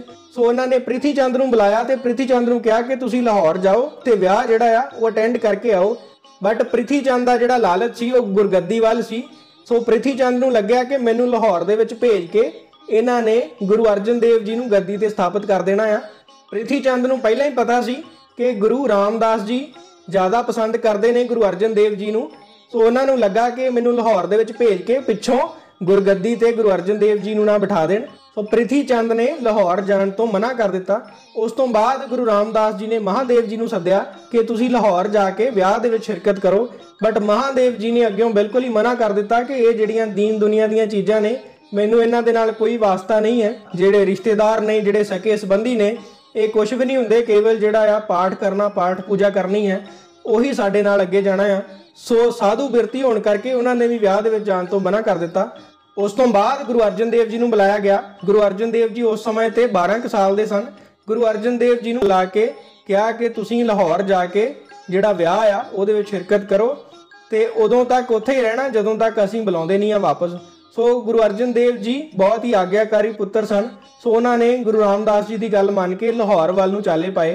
सो लाहौर दे विच जाके उन्होंने जिहड़ा विआह सी ओह अटेंड कीता ते उहदे बाद भी उत्थे ही रहे। उन्होंने गुरु रामदास जी ने कहा सी कि जदों तक असीं तुहानूं वापस नहीं बुलाउंदे, तुहानूं वापस बुलाउण लई सद्दा नहीं भेजदे, तुसीं उत्थे ही रहोगे। सो गुरु अर्जन देव जी लाहौर दे विच ही रहे। लाहौर दे विच ही अपना जिहड़ा सिख संगतां दे नाल ਉਹ ਵਿਚਾਰ ਵਟਾਂਦਰਾ ਕਰਦੇ ਰਹਿੰਦੇ, ਉਹਨਾਂ ਨੂੰ ਸੰਦੇਸ਼ ਦਿੰਦੇ ਰਹਿੰਦੇ ਤੇ ਨਾਲ ਹੀ ਉਡੀਕਦੇ ਰਹਿੰਦੇ ਕਿ ਕਿਸ ਟਾਈਮ ਤੇ ਗੋਇੰਦਵਾਲ ਸਾਹਿਬ ਤੋਂ ਗੁਰੂ ਰਾਮਦਾਸ ਜੀ ਸੱਦਾ ਭੇਜਣਗੇ ਤੇ ਉਹ ਵਾਪਸ ਗੋਇੰਦਵਾਲ ਸਾਹਿਬ ਚਲੇ ਜਾਣਗੇ। ਬਟ ਇਹ ਬਹੁਤ ਸਮਾਂ ਬੀਤਦਾ ਗਿਆ, ਕੋਈ ਵੀ ਸੱਦਾ ਉਹਨਾਂ ਨੂੰ ਨਹੀਂ ਆਇਆ ਵਾਪਸ ਆਉਣ ਦਾ। ਸੋ ਇੱਕ ਦਿਨ ਗੁਰੂ ਅਰਜਨ ਦੇਵ ਜੀ ਨੇ ਆਪ ਹੀ ਇੱਕ ਪੱਤਰ ਲਿਖਿਆ ਗੁਰੂ ਰਾਮਦਾਸ ਜੀ ਦੇ ਨਾਮ ਤੇ ਕਿ ਉਹ ਗੁਰੂ ਜੀ ਤੋਂ ਵਿਛੜ ਕੇ ਬਹੁਤ ਹੀ ਬੇਚੈਨ ਹਨ ਤੇ ਗੁਰੂ ਜੀ ਦੇ ਦਰਸ਼ਨ ਕਰਨਾ ਚਾਹੁੰਦੇ ਹਨ। ਇਹ ਖੱਤ ਜਿਹੜਾ ਆ ਕਿਸੇ ਮੈਸੇਂਜਰ ਦੇ ਹੱਥ ਗੋਇੰਦਵਾਲ ਸਾਹਿਬ ਭੇਜਿਆ। गुरु रामदास जी तक वो खत पहुंचण तो पहला ਪ੍ਰਿਥੀ ਚੰਦ ਦੇ ਹੱਥ ਲੱਗ ਗਿਆ। ਸੋ ਪ੍ਰਿਥੀ ਚੰਦ ਨੇ ਮੈਸੇਂਜਰ ਨੂੰ ਕਿਹਾ ਕਿ ਉਹ ਆਪ ਹੀ ਜਿਹੜਾ ਖਤ ਆ ਉਹ ਗੁਰੂ ਰਾਮਦਾਸ ਜੀ ਨੂੰ ਪਹੁੰਚਾ ਦੇਣਗੇ, ਤੁਸੀਂ ਜਾਓ। ਸੋ ਪ੍ਰਿਥੀ ਚੰਦ ਨੇ ਉਹ ਖਤ ਆਪਣੇ ਕੋਲ ਹੀ ਰੱਖ ਲਿਆ ਤੇ ਗੁਰੂ ਰਾਮਦਾਸ ਤੱਕ ਇਹ ਗੱਲ ਵੀ ਨਾ ਪਹੁੰਚਾਈ ਕਿ ਗੁਰੂ ਅਰਜਨ ਦੇਵ ਜੀ ਨੇ ਕੋਈ ਖਤ ਲਿਖਿਆ ਆ। ਇਹ ਤੋਂ ਬਾਅਦ ਵੀ ਕਾਫੀ ਲੰਬਾ ਸਮਾਂ ਬੀਤ ਗਿਆ। ਗੁਰੂ ਅਰਜਨ ਦੇਵ ਜੀ ਲਾਹੌਰ ਦੇ ਵਿੱਚ ਹੀ ਇੰਤਜ਼ਾਰ ਕਰਦੇ ਰਹੇ ਤੇ ਨਾਲ ਹੀ ਉੱਥੇ ਗੁਰਬਾਣੀ ਕੀਰਤਨ ਕਰਦੇ ਰਹੇ, ਸਿੱਖ ਸੰਗਤਾਂ ਦੇ ਨਾਲ ਵੀ ਵਿਚਰਦੇ ਰਹੇ। ਕਾਫੀ ਲੰਬਾ ਸਮਾਂ ਬੀਤ ਜਾਣ ਤੋਂ ਬਾਅਦ ਜਦੋਂ ਗੁਰੂ ਅਰਜਨ ਦੇਵ ਜੀ ਨੂੰ ਲੱਗਾ ਕਿ ਖਤ ਦਾ ਕੋਈ ਜਵਾਬ ਨਹੀਂ ਆਇਆ ਤਾਂ ਉਹਨਾਂ ਨੇ ਇੱਕ ਦੂਸਰਾ ਖਤ ਲਿਖਿਆ। ਦੂਸਰਾ ਖਤ ਵੀ ਇਸੇ ਤਰ੍ਹਾਂ ਹੀ ਮੈਸੇਂਜਰ ਦੇ ਹੱਥ ਭੇਜਿਆ, ਉਹ ਵੀ ਪ੍ਰਿਥੀ ਚੰਦ ਦੇ ਹੱਥ ਲੱਗ ਗਿਆ। ਪ੍ਰਿਥੀ ਚੰਦ ਪਹਿਲਾਂ ਹੀ ਇੰਤਜ਼ਾਰ ਕਰ ਰਿਹਾ ਸੀ ਕਿ ਗੁਰੂ ਅਰਜਨ ਦੇਵ ਜੀ ਇੱਕ ਹੋਰ ਖਤ ਭੇਜਣਗੇ। ਸੋ ਪ੍ਰਿਥੀ ਚੰਦ ਨੇ ਉਹ ਵੀ ਖਤ ਆਪਣੇ ਕਬਜ਼ੇ ਦੇ ਵਿੱਚ ਲੈ ਲਿਆ ਤੇ ਗੁਰੂ ਰਾਮਦਾਸ ਜੀ ਤੱਕ ਕੋਈ ਵੀ ਗੱਲ ਨਾ ਪਹੁੰਚਾਈ। ਪ੍ਰਿਥੀ ਚੰਦ ਦੇ ਇਸ ਖਤ ਰੱਖਣ ਤੋਂ ਬਾਅਦ ਵੀ ਕਾਫੀ ਲੰਬਾ ਸਮਾਂ ਤੱਕ ਗੁਰੂ ਅਰਜਨ ਦੇਵ ਜੀ ਲਾਹੌਰ ਦੇ ਵਿੱਚ ਹੀ ਰਹੇ ਤੇ ਇੰਤਜ਼ਾਰ ਕਰਦੇ ਰਹੇ ਕਿ ਕਦੋਂ ਉਹਨਾਂ ਨੂੰ ਸੁਨੇਹਾ ਆਏਗਾ ਤੇ ਉਹ ਗੋਇੰਦਵਾਲ ਸਾਹਿਬ ਜਾਣ, ਗੁਰੂ ਰਾਮਦਾਸ ਜੀ ਦੇ ਦਰਸ਼ਨ ਕਰਨ। ਬਟ ਕਾਫੀ ਲੰਬਾ ਸਮਾਂ ਬੀਤ ਗਿਆ, ਗੁਰੂ ਅਰਜਨ ਦੇਵ ਜੀ ਨੂੰ ਕੋਈ ਪੱਤਰ ਨਹੀਂ ਆਇਆ। ਇਸੇ ਸਮੇਂ ਦੇ ਵਿੱਚ ਹੀ ਲਾਹੌਰ ਦੇ ਵਿੱਚ ਰਹਿੰਦਿਆਂ ਗੁਰੂ ਅਰਜਨ ਦੇਵ ਜੀ ਸਾਈਂ ਮੀਆਂ ਮੀਰ ਜੀ ਨੂੰ ਵੀ ਮਿਲੇ ਤੇ ਉਹਨਾਂ ਦੇ ਨਾਲ ਵੀ ਦੋਸਤੀ ਬਣੀ ਉਹਨਾਂ ਦੀ। ਇਸ ਤੋਂ ਬਾਅਦ ਕਾਫੀ ਲੰਬਾ ਸਮਾਂ ਇੰਤਜ਼ਾਰ ਕਰਨ ਤੋਂ ਬਾਅਦ ਗੁਰੂ ਅਰਜਨ ਦੇਵ ਜੀ ਨੇ ਇੱਕ ਤੀਜਾ ਖਤ ਲਿਖਿਆ ਤੇ ਤੀਜੇ ਖਤ ਦੇ ਨਾਲ ਉਹਨਾਂ ਨੇ ਮੈਸੇਂਜਰ ਨੂੰ ਇਹ ਕਿਹਾ ਕਿ ਇਹ ਖਤ ਤੁਸੀਂ ਨਿੱਜੀ ਤੌਰ ਤੇ ਸ਼੍ਰੀ ਗੁਰੂ ਰਾਮਦਾਸ ਜੀ ਨੂੰ ਪਹੁੰਚਾ ਕੇ ਆਉਣਾ ਹੈ। ਸੋ ਤੀਜਾ ਖਤ ਜਦੋਂ ਗੁਰੂ ਰਾਮਦਾਸ ਜੀ ਕੋਲ ਪਹੁੰਚਾਇਆ ਗਿਆ, ਸੋ ਗੁਰੂ ਅਰਜਨ ਦੇਵ ਜੀ ਨੇ ਤੀਜੇ ਖਤ ਦੇ ਵਿੱਚ ਹੀ ਲਿਖਿਆ ਸੀ ਕਿ ਮੈਂ ਤੀਜਾ ਪੱਤਰ ਭੇਜ ਰਿਹਾ ਹਾਂ, ਪਹਿਲਾਂ ਵੀ ਮੈਂ 2 ਪੱਤਰ ਭੇਜ ਚੁੱਕਿਆ ਹਾਂ, ਆਪ ਦੇ ਦਰਸ਼ਨ ਕਰਨਾ ਚਾਹੁੰਦਾ ਹਾਂ। ਗੁਰੂ ਰਾਮਦਾਸ ਜੀ ਨੇ ਜਦੋਂ ਪੱਤਰ ਪੜ੍ਹਿਆ ਤਾਂ ਉਹਨਾਂ ਨੇ ਮੈਸੇਂਜਰ ਨੂੰ ਪੁੱਛਿਆ ਕਿ ਪਹਿਲੇ 2 ਪੱਤਰ ਕਿੱਥੇ ਨੇ, ਤਾਂ ਮੈਸੇਂਜਰ ਨੇ ਉਹਨਾਂ ਨੂੰ ਦੱਸ ਦਿੱਤਾ ਕਿ ਉਹ ਪ੍ਰਿਥੀ ਚੰਦ ਦੇ ਕੋਲ ਨੇ। ਸੋ ਪ੍ਰਿਥੀ ਚੰਦ ਨੂੰ ਬੁਲਾਇਆ ਗਿਆ ਤੇ ਪ੍ਰਿਥੀ ਚੰਦ ਨੇ ਬਿਲਕੁਲ ਹੀ ਮਨਾ ਕਰ ਦਿੱਤਾ ਕਿ ਉਹਨਾਂ ਨੂੰ ਇਹਨਾਂ ਪੱਤਰਾਂ ਬਾਰੇ ਕੋਈ ਜਾਣਕਾਰੀ ਨਹੀਂ ਹੈ। ਤਾਂ ਗੁਰੂ ਰਾਮਦਾਸ ਜੀ ਨੇ ਆਪਣੇ ਸੇਵਕ ਭੇਜ ਕੇ ਪ੍ਰਿਥੀ ਚੰਦ ਜੀ ਦਾ ਕਮਰਾ ਜਿਹੜਾ ਆ ਉਹਨੂੰ ਫਰੋਲਿਆ ਤਾਂ ਪੱਤਰ ਜਿਹੜੇ ਨੇ ਉਹਨਾਂ ਦੇ ਵਿੱਚੋਂ ਲੱਭ ਗਏ। ਇਸ ਤੇ ਗੁਰੂ ਰਾਮਦਾਸ ਜੀ ਪ੍ਰਿਥੀ ਚੰਦ ਤੋਂ ਬਹੁਤ ਹੀ ਨਿਰਾਸ਼ ਹੋਏ। ਇਸ ਸਭ ਤੋਂ ਬਾਅਦ ਗੁਰੂ ਰਾਮਦਾਸ ਜੀ ਨੇ ਬਾਬਾ ਬੁੱਢਾ ਜੀ ਨੂੰ ਬੇਨਤੀ ਕੀਤੀ ਕਿ ਤੁਸੀਂ ਲਾਹੌਰ ਜਾਓ, ਲਾਹੌਰ ਜਾ ਕੇ ਗੁਰੂ ਅਰਜਨ ਦੇਵ ਜੀ ਨੂੰ ਗੋਇੰਦਵਾਲ ਸਾਹਿਬ ਲੈ ਕੇ ਆਓ। ਤਾਂ ਬਾਬਾ ਬੁੱਢਾ ਜੀ ਲਾਹੌਰ ਜਾ ਕੇ ਗੁਰੂ ਅਰਜਨ ਦੇਵ ਜੀ ਨੂੰ ਲੈ ਕੇ ਆਉਂਦੇ ਨੇ। ਗੁਰੂ ਅਰਜਨ ਦੇਵ ਜੀ ਨੇ ਇੰਨਾ ਕਿ ਇੰਤਜ਼ਾਰ ਕੀਤਾ ਸੀ ਕਿ ਉਹਨਾਂ ਨੇ ਹੁਣ ਉਮੀਦ ਹੀ ਛੱਡ ਦਿੱਤੀ ਸੀ ਕਿ ਕੋਈ ਮੈਨੂੰ ਲੈਣ ਆਏਗਾ। ਗੁਰੂ ਅਰਜਨ ਦੇਵ ਜੀ ਇੰਨਾ ਇੰਤਜ਼ਾਰ ਕਰਨ ਤੋਂ ਬਾਅਦ ਜਦੋਂ ਗੋਇੰਦਵਾਲ ਸਾਹਿਬ ਆਉਂਦੇ ਨੇ, ਗੁਰੂ ਰਾਮਦਾਸ ਜੀ ਦੇ ਦਰਸ਼ਨ ਕਰਦੇ ਨੇ ਤਾਂ ਉਹਨਾਂ ਦੇ ਪੈਰਾਂ ਦੇ ਵਿੱਚ ਹੀ ਡਿੱਗ ਪੈਂਦੇ ਨੇ, ਰੋਣ ਲੱਗ ਜਾਂਦੇ ਨੇ ਤੇ ਕਹਿੰਦੇ ਨੇ ਕਿ ਬਹੁਤ ਲੰਬਾ ਸਮਾਂ ਉਹਨਾਂ ਨੂੰ ਗੁਰੂ ਤੋਂ ਵਿਛੋੜਾ ਰਿਹਾ ਆ, ਬਹੁਤ ਲੰਬਾ ਸਮਾਂ ਗੁਰੂ ਨਾਲੋਂ ਵਿਛੜ ਕੇ ਰਹਿਣਾ ਪਿਆ ਆ। ਸੋ ਪਰਮਾਤਮਾ ਦਾ ਸ਼ੁਕਰ ਕਰਦੇ ਨੇ। ਗੁਰੂ ਰਾਮਦਾਸ ਜੀ ਗੁਰੂ ਅਰਜਨ ਦੇਵ ਜੀ ਨੂੰ ਚੁੱਕਦੇ ਨੇ ਤੇ ਉੱਥੇ ਹੀ ਸੰਗਤਾਂ ਦੇ ਵਿੱਚ ਜਿਹੜਾ ਆ ਉਹ ਡਿਕਲੇਅਰ ਕਰ ਦਿੰਦੇ ਨੇ ਕਿ ਅਗਲੇ ਜਿਹੜੇ ਸਿੱਖਾਂ ਦੇ ਗੁਰੂ ਹੋਣਗੇ ਉਹ ਗੁਰੂ ਅਰਜਨ ਦੇਵ ਜੀ ਹੋਣਗੇ। ਸੋ ਇਹ ਕਹਿਣ ਤੋਂ ਬਾਅਦ 1581 ਦੇ ਵਿੱਚ ਗੁਰੂ ਰਾਮਦਾਸ ਜੀ ਜੋਤੀ ਜੋਤ ਸਮਾ ਜਾਂਦੇ ਨੇ। ਜਦੋਂ ਇਸ ਖਬਰ ਦਾ ਪਤਾ ਪ੍ਰਿਥੀ ਚੰਦ ਨੂੰ ਲੱਗਦਾ ਹੈ ਕਿ ਗੁਰੂ ਰਾਮਦਾਸ ਜੀ ਨੇ ਗੁਰੂ ਅਰਜਨ ਦੇਵ ਜੀ ਨੂੰ ਅਗਲੇ ਗੁਰੂ ਨਿਯੁਕਤ ਕਰ ਦਿੱਤਾ ਆ ਤਾਂ ਉਹ ਗੁੱਸੇ ਦੇ ਨਾਲ ਭਰ ਜਾਂਦਾ ਆ। ਉਹਨਾਂ ਦੇ ਪ੍ਰਤੀ ਜਿਹੜਾ ਗੁੱਸਾ ਆ, ਜਿਹੜਾ ਜ਼ਹਿਰ ਆ, ਉਹ ਬਹੁਤ ਭਰ ਜਾਂਦਾ ਆ ਪ੍ਰਿਥੀ ਚੰਦ ਦੇ ਵਿੱਚ ਤੇ ਉਹ ਬਹੁਤ ਕੋਸ਼ਿਸ਼ਾਂ ਕਰਦਾ ਆ ਕਿ ਗੁਰੂ ਅਰਜਨ ਦੇਵ ਜੀ ਨੂੰ ਨੀਵਾਂ ਦਿਖਾਇਆ ਜਾਵੇ। ਗੁਰੂ ਰਾਮਦਾਸ ਜੀ ਦੇ ਜੋਤੀ ਜੋਤ ਸਮਾਉਣ ਤੋਂ ਬਾਅਦ ਇੱਕ ਜਿਹੜੀ ਪਗੜੀ ਦੀ ਰਸਮ ਹੁੰਦੀ ਆ ਕਿ ਘਰ ਦੇ ਜਿਹੜੇ ਵੱਡੇ ਬੇਟੇ ਨੇ ਉਹਨੂੰ ਪਗੜੀ ਪਹਿਨਾਈ ਜਾਂਦੀ ਆ। ਸੋ ਗੁਰੂ ਅਮਰਦਾਸ ਜੀ ਦੇ ਜਿਹੜੇ ਸੁਪੁੱਤਰ ਨੇ ਮੋਹਰੀ ਜੀ, ਉਹ ਆਉਂਦੇ ਨੇ ਪਗੜੀ ਭੇਂਟ ਕਰਦੇ ਨੇ ਗੁਰੂ ਅਰਜਨ ਦੇਵ ਜੀ ਨੂੰ। ਇਸ ਤੇ ਵੀ ਪ੍ਰਿਥੀ ਚੰਦ ਬਹੁਤ ਨਿਰਾਸ਼ ਹੁੰਦਾ ਆ, ਮੈਂ ਜਿਹੜਾ ਆ ਵੱਡਾ ਸੁਪੁੱਤਰ ਆ, ਪਗੜੀ ਮੇਰੀ ਬਣਦੀ ਸੀ। ਜਦੋਂ ਇਸ ਗੱਲ ਦਾ ਪਤਾ ਗੁਰੂ ਅਰਜਨ ਦੇਵ ਜੀ ਨੂੰ ਚੱਲਦਾ ਆ ਕਿ ਪ੍ਰਿਥੀ ਚੰਦ ਜੀ ਪਗੜੀ ਦੀ ਰਸਮ ਤੋਂ ਇੰਨਾ ਨਿਰਾਸ਼ ਨੇ ਤਾਂ ਉਹ ਪਗੜੀ ਲੈ ਕੇ ਜਾਂਦੇ ਨੇ, ਪ੍ਰਿਥੀ ਚੰਦ ਜੀ ਨੂੰ ਦੇ ਦਿੰਦੇ ਨੇ ਕਿ ਆਪ ਹੀ ਪਗੜੀ ਦੇ ਹੱਕਦਾਰ ਹੋ, ਆਪ ਹੀ ਪਗੜੀ ਰੱਖੋ। ਸੋ ਪ੍ਰਿਥੀ ਚੰਦ ਦੀ ਇੰਨੀ ਨਫ਼ਰਤ ਦੇਖ ਕੇ ਗੁਰੂ ਅਰਜਨ ਦੇਵ ਜੀ ਫੈਸਲਾ ਕਰਦੇ ਨੇ ਗੋਇੰਦਵਾਲ ਸਾਹਿਬ ਛੱਡਣ ਦਾ ਤੇ ਜਾ ਕੇ ਗੁਰੂ ਰਾਮਦਾਸ ਜੀ ਦੇ ਜਿਹੜੇ ਰਹਿੰਦੇ ਕੰਮ ਸੀ, ਸਰੋਵਰਾਂ ਦੀ ਖੁਦਾਈ ਸੀ, ਉਹਨਾਂ ਨੂੰ ਪੱਕਾ ਕਰਾਉਣਾ ਸੀ, ਉਹਦੇ ਕੰਮ ਦੇ ਵਿੱਚ ਲੱਗ ਜਾਂਦੇ ਨੇ ਤਾਂ ਕਿ ਪ੍ਰਿਥੀ ਚੰਦ ਦੇ ਨਾਲ ਜਿਹੜਾ ਆ ਹੋਰ ਕੋਈ ਲੜਾਈ ਨਾ ਹੋਵੇ। ਗੁਰੂ ਅਰਜਨ ਦੇਵ ਜੀ ਜਦੋਂ ਸੰਤੋਖਸਰ ਸਰੋਵਰ ਦੀ ਖੁਦਾਈ ਕਰਾ ਰਹੇ ਸਨ ਤਾਂ ਖੁਦਾਈ ਕਰਦੇ ਕਰਦੇ ਥੱਲੇ ਉਹਨਾਂ ਨੂੰ ਇੱਕ ਹੱਟ ਮਿਲਿਆ। ਹੱਟ ਦੇ ਵਿੱਚ ਇੱਕ ਜੋਗੀ ਬੈਠਾ ਸੀ। ਸੋ ਕਲਯੁਗ ਦਾ ਬੈਠਾ ਹੋਇਆ ਜੋਗੀ ਸੀ। ਜੋਗੀ ਨੂੰ ਜਦੋਂ ਉਠਾਇਆ ਗਿਆ ਤਾਂ ਉਹ ਸੁਰਤ ਦੇ ਵਿੱਚ ਆਇਆ ਤਾਂ ਉਹਨੇ ਗੁਰੂ ਅਰਜਨ ਦੇਵ ਜੀ ਨੂੰ ਮੱਥਾ ਟੇਕਿਆ ਤੇ ਉਹਨੇ ਦੱਸਿਆ ਕਿ ਉਹ ਕਲਯੁਗ ਦੇ ਸਮੇਂ ਤੋਂ ਹੀ ਇੱਥੇ ਬੈਠਾ ਆ ਤੇ ਕਲਯੁਗ ਦੇ ਸਮੇਂ ਤੋਂ ਹੀ ਉਹਨੂੰ ਪਤਾ ਆ ਕਿ ਉਹਨਾਂ ਦੀ ਜਿਹੜੀ ਮੁਕਤੀ ਆ ਉਹ ਗੁਰੂ ਅਰਜਨ ਦੇਵ ਜੀ ਦੇ ਦਰਸ਼ਨਾਂ ਦੇ ਨਾਲ ਹੀ ਹੋਣੀ ਆ। ਸੋ ਗੁਰੂ ਜੀ ਦੇ ਦਰਸ਼ਨ ਕਰਨ ਤੋਂ ਬਾਅਦ ਛੇਤੀ ਜਿਹੜਾ ਜੋਗੀ ਸੀ ਉਹ ਆਪਣੇ ਸਵਾਸ ਤਿਆਗ ਗਿਆ। ਉਸ ਜਗ੍ਹਾ ਦੇ ਉੱਪਰ ਗੁਰਦੁਆਰਾ ਸੰਤੋਖਸਰ ਵੀ ਆ ਤੇ ਇਹ ਜਿਹੜੀ ਹਿਸਟਰੀ ਆ ਗੁਰਦੁਆਰਾ ਸਾਹਿਬ ਦੇ ਵਿੱਚ ਵੀ ਲਿਖੀ ਹੋਈ ਆ। ਗੁਰੂ ਅਰਜਨ ਦੇਵ ਜੀ ਦਾ ਵਿਆਹ 1579 ਈਸਵੀ ਦੇ ਵਿੱਚ ਮਾਤਾ ਗੰਗਾ ਜੀ ਦੇ ਨਾਲ ਹੋਇਆ। ਮਾਤਾ ਗੰਗਾ ਜੀ ਸੁਪੁੱਤਰੀ ਸਨ ਸ਼੍ਰੀ ਕ੍ਰਿਸ਼ਨਾ ਚੰਦਰਾ ਜੀ ਦੇ, ਜਿਹੜੇ ਕਿ ਜਲੰਧਰ ਦੇ ਨੇੜੇ ਮਨ ਪਿੰਡ ਦੇ ਵਸਨੀਕ ਸਨ। ਮਾਤਾ ਗੰਗਾ ਜੀ ਤੇ ਗੁਰੂ ਅਰਜਨ ਦੇਵ ਜੀ ਦਾ ਅਜੇ ਕੋਈ ਸੁਪੁੱਤਰ ਨਹੀਂ ਸੀ ਤੇ ਪ੍ਰਿਥੀ ਚੰਦ ਜੀ ਨੇ ਐਲਾਨ ਦਿੱਤਾ ਕਿ ਸਿੱਖਾਂ ਦੇ ਅਗਲੇ ਗੁਰੂ ਅਰਜਨ ਦੇਵ ਜੀ ਤੋਂ ਬਾਅਦ ਪ੍ਰਿਥੀ ਚੰਦ ਦਾ ਜਿਹੜਾ ਸੁਪੁੱਤਰ ਆ ਮਿਹਰਬਾਨ ਉਹ ਹੋਏਗਾ। ਇਹ ਗੱਲ ਸੁਣ ਕੇ ਮਾਤਾ ਗੰਗਾ ਜੀ ਦੇ ਮਨ ਨੂੰ ਕਾਫੀ ਠੇਸ ਲੱਗੀ ਤੇ ਉਹਨਾਂ ਨੇ ਵੀ ਗੁਰੂ ਅਰਜਨ ਦੇਵ ਜੀ ਨੂੰ ਸੰਤਾਨ ਦੀ ਖੁਆਇਸ਼ ਰੱਖੀ। ਗੁਰੂ ਅਰਜਨ ਦੇਵ ਜੀ ਨੇ ਮਾਤਾ ਗੰਗਾ ਜੀ ਨੂੰ ਕਿਹਾ ਕਿ ਇਹ ਆਸ਼ੀਰਵਾਦ ਬਾਬਾ ਬੁੱਢਾ ਜੀ ਦੇ ਸਕਦੇ ਨੇ, ਤੁਸੀਂ ਬਾਬਾ ਬੁੱਢਾ ਜੀ ਦੇ ਕੋਲੋਂ ਆਸ਼ੀਰਵਾਦ ਲੈ ਕੇ ਆਓ। ਮਾਤਾ ਗੰਗਾ ਜੀ ਆਪਣੇ ਸੇਵਕਾਂ ਨੂੰ ਲੈ ਕੇ ਬਹੁਤ ਸਾਰੇ ਭੋਜਨ ਪਕਵਾ ਕੇ ਗਏ ਬਾਬਾ ਬੁੱਢਾ ਜੀ ਦੇ ਪਾਸ, ਬਟ ਬਾਬਾ ਬੁੱਢਾ ਜੀ ਨੇ ਕੋਈ ਵੀ ਆਸ਼ੀਰਵਾਦ ਨਾ ਦਿੱਤਾ। ਇਹ ਗੱਲ ਮਾਤਾ ਗੰਗਾ ਜੀ ਨੇ ਗੁਰੂ ਅਰਜਨ ਦੇਵ ਜੀ ਨੂੰ ਦੱਸੀ ਤਾਂ ਗੁਰੂ ਅਰਜਨ ਦੇਵ ਜੀ ਨੇ ਦੱਸਿਆ ਕਿ ਸਾਦੇ ਕੱਪੜਿਆਂ ਦੇ ਵਿੱਚ ਸਾਦਾ ਭੋਜਨ ਜਿਹੜਾ ਹੈ ਉਹ ਲੈ ਕੇ ਜਾਓ। ਸੋ ਇਸ ਤੋਂ ਬਾਅਦ ਮਾਤਾ ਗੰਗਾ ਜੀ ਨੇ ਆਪ ਆਪਣੇ ਹੱਥੀਂ ਮਿੱਸੇ ਪ੍ਰਸ਼ਾਦੇ ਲੈ ਕੇ ਟੋਕਰੀ ਸਿਰ ਤੇ ਰੱਖ ਕੇ ਬਾਬਾ ਬੁੱਢਾ ਜੀ ਪਾਸ ਗਏ ਤਾਂ ਬਾਬਾ ਬੁੱਢਾ ਜੀ ਨੇ ਪ੍ਰਸ਼ਾਦਾ ਛਕਦੇ ਛਕਦੇ ਗੰਢਾ ਭੰਨਦੇ ਹੋਏ ਆਸ਼ੀਰਵਾਦ ਦਿੱਤਾ ਮਾਤਾ ਗੰਗਾ ਜੀ ਨੂੰ ਕਿ ਉਹਨਾਂ ਦੇ ਘਰ ਇਹੋ ਜਿਹਾ ਸੁਪੁੱਤਰ ਹੋਏਗਾ ਜਿਵੇਂ ਅਸੀਂ ਗੰਢਾ ਭੰਨ ਰਹੇ ਹਾਂ ਮੁੱਕੀ ਦੇ ਨਾਲ, ਇਸੇ ਤਰ੍ਹਾਂ ਹੀ ਉਹ ਦੁਸ਼ਮਣਾਂ ਦੇ ਸਿਰ ਭੰਨੇਗਾ। ਪ੍ਰਿਥੀ ਚੰਦ ਦੇ ਅੰਦਰ ਇੰਨਾ ਗੁੱਸਾ ਭਰਿਆ ਸੀ ਕਿ ਪ੍ਰਿਥੀ ਚੰਦ ਨੇ ਗੁਰੂ ਅਰਜਨ ਦੇਵ ਜੀ ਨੂੰ ਕਤਲ ਕਰਾਉਣ ਦੀ ਜਿਹੜੀ ਆ ਯੋਜਨਾ ਬਣਾਈ ਤੇ ਮੁਗਲ ਜਿਹੜਾ ਇੱਕ ਸੁਲੀ ਖਾਨ ਨੂੰ ਲਿਆ ਕੇ ਗੁਰੂ ਅਰਜਨ ਦੇਵ ਜੀ ਦੇ ਖਿਲਾਫ ਭੜਕਾਇਆ ਤੇ ਉਹਨਾਂ ਨੂੰ ਗੁਰੂ ਅਰਜਨ ਦੇਵ ਜੀ ਤੇ ਹਮਲਾ ਕਰਨ ਲਈ ਕਿਹਾ ਗਿਆ। ਇਸ ਹਮਲੇ ਦੀ ਜਿਹੜੀ ਜਾਣਕਾਰੀ ਆ ਉਹ ਸਿੱਖ ਸੰਗਤਾਂ ਨੂੰ ਪਹਿਲਾਂ ਹੀ ਲੱਗ ਗਈ ਸੀ। ਸਿੱਖ ਸੰਗਤਾਂ ਨੇ ਗੁਰੂ ਅਰਜਨ ਦੇਵ ਜੀ ਨੂੰ ਆ ਕੇ ਬੇਨਤੀ ਕੀਤੀ ਕਿ ਸੁਲੀ ਖਾਨ ਤੁਹਾਡੇ ਤੇ ਹਮਲਾ ਕਰਨ ਆ ਰਿਹਾ ਆ ਪ੍ਰਿਥੀ ਚੰਦ ਦੇ ਕਹਿਣ ਤੇ, ਤੁਸੀਂ ਸੁਲੀ ਖਾਨ ਦੇ ਨਾਲ ਗੱਲ ਕਰੋ ਜਾਂ ਸੁਲੀ ਖਾਨ ਦੇ ਅਗੇਂਸਟ ਸਾਨੂੰ ਦੱਸੋ, ਅਸੀਂ ਉਹਦੇ ਅਗੇਂਸਟ ਜਾ ਕੇ ਉੱਤੇ ਹਮਲਾ ਕਰ ਦਈਏ। ਤਾਂ ਗੁਰੂ ਅਰਜਨ ਦੇਵ ਜੀ ਨੇ ਕਿਹਾ ਕਿ ਅਸੀਂ ਕੁਝ ਵੀ ਨਹੀਂ ਕਰਨਾ, ਜੋ ਵੀ ਕਰਨਾ ਹੈ ਪਰਮਾਤਮਾ ਨੇ ਕਰਨਾ ਆ। ਇੱਥੇ ਗੁਰੂ ਅਰਜਨ ਦੇਵ ਜੀ ਨੇ ਸ਼ਬਦ ਵੀ ਉਚਾਰੇ ਕਿ ਤਾਤੀ ਵਾਵ ਨਾ ਲਾਗੇ ਪਾਰ ਬ੍ਰਹਮ ਸ਼ਰਨਾਈ ਚੌਗਿਰਦ ਹਮਾਰੇ ਰਾਮਕਾਰ ਦੁੱਖ ਲੱਗੇ ਨਾ ਭਾਈ। ਸੋ ਜਦੋਂ ਪ੍ਰਿਥੀ ਚੰਦ ਸੁਲੀ ਖਾਨ ਨੂੰ ਆਪਣੇ ਨਾਲ ਲੈ ਕੇ ਆ ਰਿਹਾ ਸੀ ਤਾਂ ਸੁਲੀ ਖਾਨ ਦਾ ਜਿਹੜਾ ਘੋੜਾ ਆ ਆਪਣੇ ਆਪ ਹੀ ਡਰ ਕੇ ਇੱਕ ਭੱਠੇ ਦੇ ਵਿੱਚ ਜਾ ਡਿੱਗਾ ਤੇ ਭੱਠੇ ਦੀ ਅੱਗ ਦੇ ਨਾਲ ਸੁਲੀ ਖਾਨ ਤੇ ਉਹਦਾ ਘੋੜਾ ਜਿਹੜਾ ਆ ਉਹ ਦੋਵੇਂ ਸੜ ਕੇ ਸੁਆਹ ਹੋ ਗਏ। ਇਸ ਤਰ੍ਹਾਂ ਜਿਹੜਾ ਹਮਲਾ ਸੀ ਗੁਰੂ ਸਾਹਿਬ ਤੋਂ ਹੋਣੋਂ ਬਚ ਗਿਆ। ਗੁਰੂ ਸਾਹਿਬ ਇੰਨੇ ਪਰੇਸ਼ਾਨ ਹੋਏ ਕਿ ਉਹਨਾਂ ਦਾ ਭਰਾ ਹੀ ਉਹਨਾਂ ਨੂੰ ਮਾਰਨਾ ਚਾਹੁੰਦਾ ਆ, ਉਹਨਾਂ ਦੀ ਜਾਨ ਦਾ ਦੁਸ਼ਮਣ ਬਣਿਆ ਆ। ਤਾਂ ਗੁਰੂ ਸਾਹਿਬ ਅੰਮ੍ਰਿਤਸਰ ਛੱਡ ਕੇ ਲਾਗੇ ਇੱਕ ਪਿੰਡ ਵਡਾਲੀ ਵਿਖੇ ਜਾ ਕੇ ਰਹਿਣ ਲੱਗ ਪਏ। ਗੁਰੂ ਸਾਹਿਬ ਨੂੰ ਇੱਕ ਦਿਨ ਉਸ ਇਲਾਕੇ ਦੇ ਵਿੱਚ ਰਹਿੰਦਿਆਂ ਪਤਾ ਲੱਗਿਆ ਕਿ ਇਸ ਇਲਾਕੇ ਦੇ ਵਿੱਚ ਪਾਣੀ ਦੀ ਕਾਫੀ ਘਾਟ ਆ, ਜਿਹਦੇ ਕਰਕੇ ਸਿੰਚਾਈ ਜਿਹੜੀ ਆ ਉਹ ਨਹੀਂ ਹੁੰਦੀ, ਫਸਲਾਂ ਜਿਹੜੀਆਂ ਨੇ ਕਾਫੀ ਖਰਾਬ ਹੋ ਜਾਂਦੀਆਂ ਨੇ। ਤਾਂ ਗੁਰੂ ਸਾਹਿਬ ਨੇ ਇੱਕ ਬਹੁਤ ਵੱਡਾ ਜਿਹੜਾ ਖੂਹ ਆ ਉਹਦੀ ਸੇਵਾ ਸ਼ੁਰੂ ਕਰਵਾਈ। ਉਹ ਖੂਹ ਇੰਨਾ ਵੱਡਾ ਸੀ ਕਿ ਉਹਦੇ ਵਿੱਚ 6 ਜਿਹੜੀਆਂ ਟਿੰਡਾਂ ਸੀ ਉਹ ਇੱਕੇ ਵਾਰੀ ਚੱਲ ਸਕਦੀਆਂ ਸੀ। 6 ਪਰਸ਼ੀਅਨ ਵੀਲ ਹੁੰਦੇ ਨੇ ਜਿਹੜੇ ਉਹ ਇੱਕੋ ਵਾਰੀ ਚੱਲ ਸਕਦੇ ਸੀ। ਇਸੇ ਕਰਕੇ ਇਸ ਜਗ੍ਹਾ ਦਾ ਨਾਂ ਜਿਹੜਾ ਆ ਉਹ ਛੇਹਾਟਾ ਪਿਆ। ਛੇ ਮਤਲਬ 6, ਛੇਹਾਟਾ ਮਤਲਬ ਜਿਹੜੇ ਘੁੰਮਣ ਵਾਲੇ ਵੀਲਸ ਹੁੰਦੇ ਨੇ ਪਰਸ਼ੀਅਨ ਵੀਲ, ਉਹਨਾਂ ਨੂੰ ਹਾਟਾ ਕਹਿੰਦੇ ਨੇ। ਸੋ ਇਹ ਖੂਹ ਦੇ ਨਾਲ ਗੁਰਦੁਆਰਾ ਸਾਹਿਬ ਵੀ ਮੌਜੂਦ ਆ ਛੇਹਾਟਾ ਸਾਹਿਬ। ਸੋ ਛੇਹਾਟਾ ਸਾਹਿਬ ਗੁਰਦੁਆਰਾ ਵੀ ਮੌਜੂਦ ਆ ਜਿਹਨੂੰ ਕਿ ਗੁਰੂ ਸਾਹਿਬ ਦੀ ਸ਼ੋਅ ਪ੍ਰਾਪਤ ਆ। ਇਸ ਤੋਂ ਬਾਅਦ ਗੁਰੂ ਅਰਜਨ ਦੇਵ ਜੀ ਤੇ ਮਾਤਾ ਗੰਗਾ ਜੀ ਦੇ ਘਰ ਸੁਪੁੱਤਰ ਪੈਦਾ ਹੋਇਆ। ਸੁਪੁੱਤਰ ਦਾ ਨਾਂ ਹਰਗੋਬਿੰਦ ਰੱਖਿਆ ਗਿਆ, ਜਿਹੜੇ ਕਿ ਅੱਗੇ ਚੱਲ ਕੇ ਸਿੱਖਾਂ ਦੇ 6ਵੇਂ ਗੁਰੂ ਬਣੇ ਸ਼੍ਰੀ ਗੁਰੂ ਹਰਗੋਬਿੰਦ ਸਾਹਿਬ ਜੀ। ਇਹ ਗੱਲ ਦਾ ਪਤਾ ਜਦੋਂ ਪ੍ਰਿਥੀ ਚੰਦ ਨੂੰ ਲੱਗਾ ਕਿ ਇਹਨਾਂ ਦੇ ਘਰ ਸੁਪੁੱਤਰ ਪੈਦਾ ਹੋਇਆ ਤਾਂ ਪ੍ਰਿਥੀ ਚੰਦ ਨੇ ਬਹੁਤ ਸਾਰੇ ਹਮਲੇ ਕਰਵਾਏ ਗੁਰੂ ਹਰਗੋਬਿੰਦ ਸਾਹਿਬ ਤੇ। ਪਹਿਲਾ ਹਮਲਾ ਨੇ ਕਰਾਇਆ, ਦਾਈ ਨੂੰ ਖਰੀਦ ਕੇ ਨਿਪਲਾਂ ਦੇ ਉੱਪਰ ਜ਼ਹਿਰ ਲਾ ਕੇ ਜ਼ਹਿਰੀਲਾ ਦੁੱਧ ਪਿਉਣ ਲਈ ਕਿਹਾ ਗਿਆ।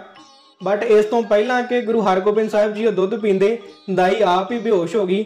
ਇਸ ਤੋਂ ਬਾਅਦ ਪ੍ਰਿਥੀ ਚੰਦ ਨੇ ਇੱਕ ਸਪੇਰੇ ਨੂੰ ਭੇਜਿਆ। ਸਪੇਰੇ ਨੂੰ ਸੱਪ ਭੇਜ ਕੇ ਗੁਰੂ ਹਰਗੋਬਿੰਦ ਸਾਹਿਬ ਤੇ ਹਮਲਾ ਕਰਾਉਣ ਲਈ ਕਿਹਾ ਗਿਆ।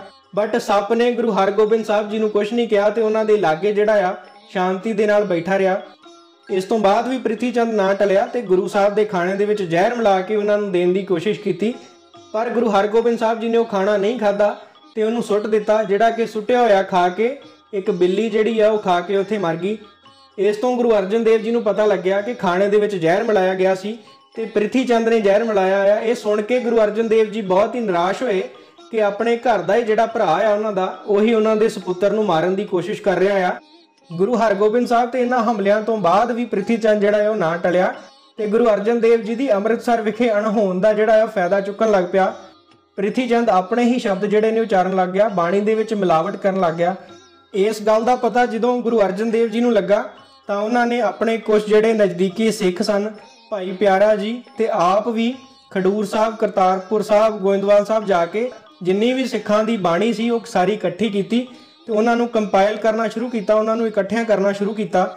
ਗੁਰੂ ਅਰਜਨ ਦੇਵ ਜੀ ਨੇ ਸਾਰੀ ਬਾਣੀ ਇਕੱਠੀ ਕਰਕੇ ਉਹਨੂੰ ਰਾਗਾਂ ਦੇ ਵਿੱਚ ਡਿਵਾਈਡ ਕਰਕੇ ਪੋਥੀ ਸਾਹਿਬ ਦੇ ਵਿੱਚ ਉਹਨੂੰ ਜਿਹੜਾ ਕੰਪਾਈਲ ਕੀਤਾ। ਸੋ ਸਿੱਖਾਂ ਦਾ ਜਿਹੜਾ ਪਹਿਲਾ ਗ੍ਰੰਥ ਸੀ, ਆਦਿ ਗ੍ਰੰਥ, ਉਹ ਗੁਰੂ ਅਰਜਨ ਦੇਵ ਜੀ ਨੇ ਹੀ ਤਿਆਰ ਕਰਵਾਇਆ ਸੀ, ਜਿਹਨੂੰ ਕਿ ਪੋਥੀ ਸਾਹਿਬ ਕਿਹਾ ਜਾਣ ਲੱਗਾ। ਸੋ ਪੋਥੀ ਸਾਹਿਬ ਨੂੰ 1604 ਦੇ ਵਿੱਚ ਜਿਹੜਾ ਆ ਉਹ ਸੰਪੂਰਨ ਕਰ ਲਿਆ ਗਿਆ ਸੀ। ਇਸ ਤੋਂ ਬਾਅਦ ਜਦੋਂ ਹਰਿਮੰਦਰ ਸਾਹਿਬ ਦੀ ਸਥਾਪਨਾ ਹੋਈ ਤਾਂ ਇਹ ਸਵਾਲ ਪੈਦਾ ਹੋਇਆ ਕਿ ਹਰਿਮੰਦਰ ਸਾਹਿਬ ਦੇ ਵਿੱਚ ਕਿਹੜੀ ਮੂਰਤੀ ਰੱਖੀ ਜਾਏਗੀ, ਕਿਹੜੀ ਮੂਰਤੀ ਦੀ ਜਿਹੜੀ ਆ ਪੂਜਾ ਕੀਤੀ ਜਾਏਗੀ, ਕਿਉਂਕਿ ਹਰਿਮੰਦਰ ਸਾਹਿਬ ਦੇ 4 ਦਰਵਾਜ਼ੇ ਬਣੇ ਨੇ, 4 ਧਰਮਾਂ ਵਾਸਤੇ ਜਿਹੜਾ ਹਰਿਮੰਦਰ ਸਾਹਿਬ ਹੈ ਉਹ ਖੁੱਲ੍ਹਾ ਆ। ਸੋ ਇਹ ਸਵਾਲ ਪੈਦਾ ਹੋਇਆ ਕਿ ਕਿਹੜੀ ਮੂਰਤੀ ਰੱਖੀ ਜਾਵੇ। ਇਸ ਤੇ ਗੁਰੂ ਅਰਜਨ ਦੇਵ ਜੀ ਨੇ ਇੱਕ ਸਭਾ ਬੁਲਾਈ ਜਿਹਦੇ ਵਿੱਚ ਬਾਬਾ ਬੁੱਢਾ ਜੀ ਵੀ ਸਨ। ਤਾਂ ਉਹਨਾਂ ਨੇ ਵਿਚਾਰ ਵਟਾਂਦਰਾ ਕੀਤਾ ਕਿ ਕਿਹੜੇ ਆਈਡਲ ਦੀ ਜਿਹੜੀ ਮੂਰਤੀ ਆ ਉਹ ਹਰਿਮੰਦਰ ਸਾਹਿਬ ਦੇ ਵਿੱਚ ਰੱਖੀ ਜਾਵੇ। ਤਾਂ ਸਾਰਿਆਂ ਦੀ ਇੱਕੋ ਹੀ ਸਲਾਹ ਸੀ ਕਿ ਪਰਮਾਤਮਾ ਦਾ ਕੋਈ ਵੀ ਆਕਾਰ ਨਹੀਂ ਹੈ, ਜੇਕਰ ਅਸੀਂ ਮੂਰਤੀ ਰੱਖਣ ਦੀ ਕੋਸ਼ਿਸ਼ ਕਰਾਂਗੇ ਤਾਂ ਅਸੀਂ ਇੱਕ ਆਕਾਰ ਦੇਣ ਦੀ ਕੋਸ਼ਿਸ਼ ਕਰ ਰਹੇ ਹਾਂ ਪਰਮਾਤਮਾ ਨੂੰ। ਸੋ ਮੂਰਤੀ ਜਿਹੜੀ ਆ, ਆਈਡਲ ਜਿਹੜਾ ਆ, ਉਹ ਹਰਿਮੰਦਰ ਸਾਹਿਬ ਦੇ ਵਿੱਚ ਨਹੀਂ ਰੱਖਿਆ ਜਾਣਾ ਚਾਹੀਦਾ।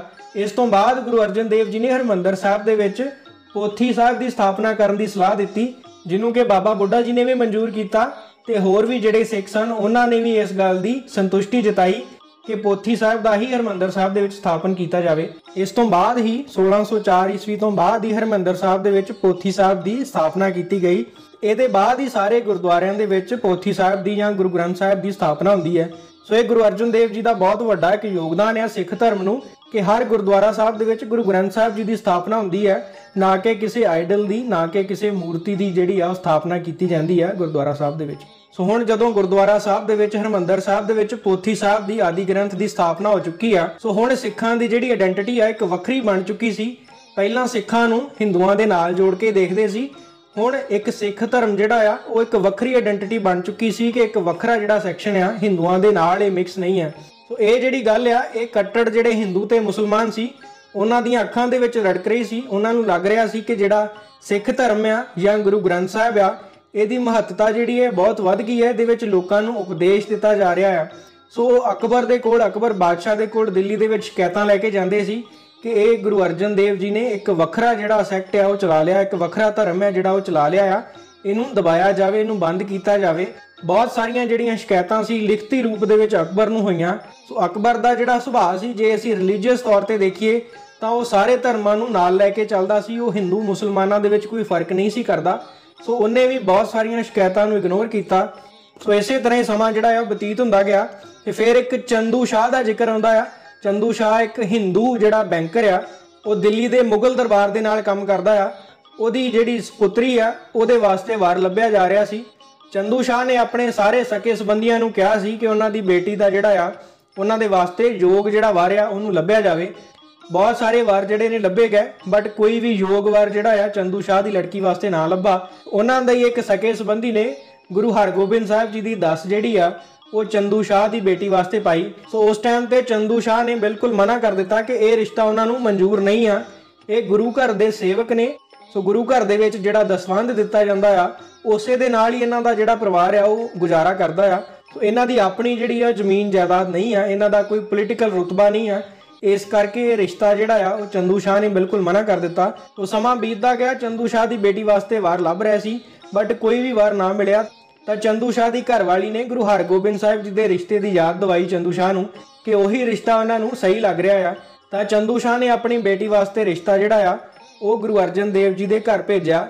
ਤਾਂ ਉਸ ਟਾਈਮ ਤੇ ਗੁਰੂ ਅਰਜਨ ਦੇਵ ਜੀ ਨੇ ਮਨਾ ਕਰ ਦਿੱਤਾ ਕਿ ਇਹ ਜਿਹੜਾ ਰਿਸ਼ਤਾ ਆ ਇਹ ਬਰਾਬਰੀ ਦਾ ਨਹੀਂ ਹੈ। ਚੰਦੂ ਸ਼ਾਹ ਜਿਹੜਾ ਹੈ ਉਹ ਬਹੁਤ ਜ਼ਮੀਨ ਜਾਇਦਾਦਾਂ ਦਾ ਮਾਲਕ ਆ, ਉਹ ਪੋਲੀਟੀਕਲ ਜਿਹੜਾ ਹੈ ਰੁਤਬਾ ਵੀ ਰੱਖਦਾ ਆ ਦਿੱਲੀ ਦੇ ਵਿੱਚ। ਸੋ ਅਸੀਂ ਜਿਹੜੇ ਆ ਉਹ ਗੁਰੂ ਘਰ ਦੇ ਸੇਵਕ ਆ, ਅਸੀਂ ਇਹ ਰਿਸ਼ਤਾ ਜਿਹੜਾ ਹੈ ਉਹ ਲੈਣ ਦੀ ਜਿਹੜੀ ਖਿੱਚ ਲਿਆ ਉਹ ਨਹੀਂ ਕਰਾਂਗੇ। ਸੋ ਚੰਦੂ ਸ਼ਾਹ ਨੂੰ ਜਦੋਂ ਇਸ ਗੱਲ ਦਾ ਪਤਾ ਲੱਗਾ ਤਾਂ ਉਹ ਬਹੁਤ ਹੀ ਗੁੱਸੇ ਵਿੱਚ ਆਇਆ। ਸੋ ਇਹ ਜਿਹੜਾ ਗੁਰੂ ਸਾਹਿਬ ਨੇ ਚੰਦੂ ਸ਼ਾਹ ਦੀ ਬੇਟੀ ਦਾ ਰਿਸ਼ਤਾ ਜਿਹੜਾ ਆ ਉਹ ਨਾਮਨਜ਼ੂਰ ਕੀਤਾ ਹੈ। ਇਹ ਵੀ ਇੱਕ ਬਹੁਤ ਵੱਡਾ ਕਾਰਨ ਬਣਿਆ ਗੁਰੂ ਸਾਹਿਬ ਦੀ ਸ਼ਹਾਦਤ ਦਾ। ਸੋ ਇਹ ਗੱਲ ਜਿਹੜੀ ਆ ਚੰਦੂ ਸ਼ਾਹ ਨੂੰ ਬਰਦਾਸ਼ਤ ਨਹੀਂ ਹੋਈ। ਚੰਦੂ ਸ਼ਾਹ ਨੇ ਫਿਰ ਅਕਬਰ ਬਾਦਸ਼ਾਹ ਨੂੰ ਸ਼ਿਕਾਇਤ ਕੀਤੀ। ਜਿਹੜੀਆਂ ਸ਼ਿਕਾਇਤਾਂ ਪਹਿਲਾਂ ਲੋਕ ਕਰ ਰਹੇ ਸੀ ਉਹੀ ਉਹਨੇ ਸ਼ਿਕਾਇਤ ਜਿਹੜੀ ਆ ਉਹ ਵਧਾ ਚੜਾ ਕੇ ਅਕਬਰ ਬਾਦਸ਼ਾਹ ਨੂੰ ਕੀਤੀ ਕਿ ਗੁਰੂ ਗ੍ਰੰਥ ਸਾਹਿਬ ਦੇ ਵਿੱਚ, ਆਦਿ ਗ੍ਰੰਥ ਦੇ ਵਿੱਚ ਮੁਸਲਮਾਨਾਂ ਤੇ ਹਿੰਦੂਆਂ ਬਾਰੇ ਜਿਹੜੇ ਆ ਬਹੁਤ ਗਲਤ ਚੀਜ਼ਾਂ ਲਿਖੀਆਂ ਨੇ। ਇਹ ਜਿਹੜੇ ਆ ਮੁਸਲਮਾਨਾਂ ਨੂੰ ਤੇ ਹਿੰਦੂ ਧਰਮ ਨੂੰ ਠੇਸ ਪਹੁੰਚਾਉਂਦੇ ਆ। ਅਕਬਰ ਬਾਦਸ਼ਾਹ ਨੂੰ ਵੀ ਜਦੋਂ ਇਹ ਸ਼ਿਕਾਇਤਾਂ ਮਿਲੀਆਂ ਤਾਂ ਉਹਨੇ ਗੁਰੂ ਅਰਜਨ ਦੇਵ ਜੀ ਨੂੰ ਹੋਲੀ ਗ੍ਰੰਥ ਦੇ ਨਾਲ ਦਿੱਲੀ ਦੇ ਵਿੱਚ ਸਮਨ ਕੀਤਾ। ਗੁਰੂ ਅਰਜਨ ਦੇਵ ਜੀ ਨੇ ਬਾਬਾ ਬੁੱਢਾ ਜੀ ਨੂੰ ਤੇ ਭਾਈ ਗੁਰਦਾਸ ਜੀ ਨੂੰ ਮੁਗਲ ਕੋਰਟ ਦੇ ਵਿੱਚ ਜਾਣ ਲਈ ਕਿਹਾ। ਬਾਬਾ ਬੁੱਢਾ ਜੀ ਨੇ ਤੇ ਭਾਈ ਗੁਰਦਾਸ ਜੀ ਨੇ ਅਕਬਰ ਦੇ ਕੋਰਟ ਦੇ ਵਿੱਚ ਜਾ ਕੇ ਗੁਰੂ ਗ੍ਰੰਥ ਸਾਹਿਬ ਜੀ ਦੀਆਂ ਜਿਹੜੀਆਂ ਤੁਕਾਂ ਨੇ ਉਹ ਕਹੀਆਂ। ਅਕਬਰ ਜਿਹੜਾ ਆ ਇੰਨਾ ਪ੍ਰਸੰਨ ਹੋਇਆ ਕਿ ਉਹਨੇ ਬਾਬਾ ਬੁੱਢਾ ਜੀ ਨੂੰ ਦੁਬਾਰਾ ਕਿਹਾ ਕਿ ਜਿਹੜੀਆਂ ਤੁਕਾਂ ਨੇ ਇਹ ਮੈਨੂੰ ਦੁਬਾਰਾ ਸੁਣਾਈਆਂ ਜਾਣ। ਵਾਰ-ਵਾਰ ਸੁਣਨ ਤੇ ਉਹ ਇੰਨਾ ਪ੍ਰਸੰਨ ਹੋਇਆ, ਉਹਨੂੰ ਲੱਗਾ ਕਿ ਇਹ ਤਾਂ ਉਹੀ ਧਰਮ ਆ ਦਿਨੇ ਇਲਾਹੀ ਵਰਗਾ ਜਿਹੜਾ ਕਿ ਧਰਮ ਉਹ ਆਪ ਬਣਾਉਣਾ ਚਾਹੁੰਦਾ ਆ। ਸੋ ਇੰਨਾ ਪ੍ਰਸੰਨ ਹੋ ਕੇ ਅਕਬਰ ਬਾਦਸ਼ਾਹ ਨੇ ਬਾਬਾ ਬੁੱਢਾ ਜੀ ਨੂੰ ਤੇ ਭਾਈ ਗੁਰਦਾਸ ਜੀ ਨੂੰ ਬਹੁਤ ਭੇਟਾਵਾਂ ਵੀ ਦਿੱਤੀਆਂ ਤੇ ਨਾਲ ਉਹਨਾਂ ਨੂੰ ਇਹ ਵੀ ਕਿਹਾ ਕਿ ਉਹ ਆਪ ਗੁਰੂ ਅਰਜਨ ਦੇਵ ਜੀ ਦੇ ਦਰਸ਼ਨ ਕਰਨ ਲਈ ਆਵੇਗਾ। ਤੇ ਅਕਬਰ ਬਾਦਸ਼ਾਹ ਨੇ ਜਿਹੜੀ ਇਹ ਗੱਲ ਕਹੀ ਉਹ ਉਹਨੇ ਕਰਕੇ ਵੀ ਦਿਖਾਈ। ਗੁਰੂ ਸਾਹਿਬ ਦੇ ਦਰਸ਼ਨਾਂ ਲਈ ਆਇਆ, ਉਹਨੇ ਪੰਗਤ ਦੇ ਵਿੱਚ ਪੰਗਤ ਵੀ ਕੀਤੀ ਤੇ ਗੁਰੂ ਸਾਹਿਬ ਦੇ ਦਰਸ਼ਨ ਵੀ ਕੀਤੇ। ਉਹਦੇ ਨਾਲ ਹੀ ਅਕਬਰ ਬਾਦਸ਼ਾਹ ਨੇ ਗੁਰੂ ਅਰਜਨ ਦੇਵ ਜੀ ਨੂੰ ਇਹ ਵੀ ਕਿਹਾ ਕਿ ਜਿਹੜੀ ਵੀ ਕੋਈ ਮਦਦ ਉਹ ਚਾਹੁੰਦੇ ਨੇ ਉਹ ਅਕਬਰ ਬਾਦਸ਼ਾਹ ਉਹਨਾਂ ਨੂੰ ਦੇਣ ਲਈ ਤਿਆਰ ਆ। ਇਸ ਤੇ ਗੁਰੂ ਅਰਜਨ ਦੇਵ ਜੀ ਨੇ ਆਪਣੇ ਵਾਸਤੇ ਕੋਈ ਮੰਗ ਨਹੀਂ ਕੀਤੀ।